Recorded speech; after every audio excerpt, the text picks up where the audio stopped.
pocket watch in a hallmarked silver pear case. It has a full-plate capped fusee movement, marked improved patent, with a 5-tooth lever escapement as patented by Sam.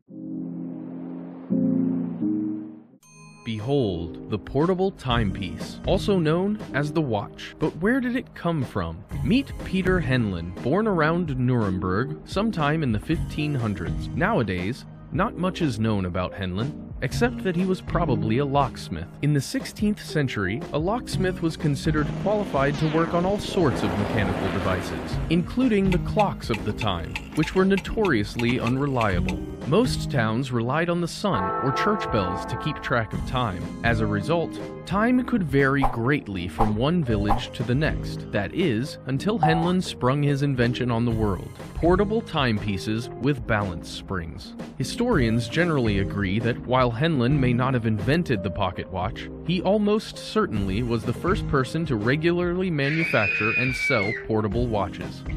These drum-shaped timepieces run for 40 hours without rewinding, and were small enough to be worn on a chain around the neck or carried within a purse. Though the watches only had one hand and appear crude by modern standards, they immeasurably changed Western society.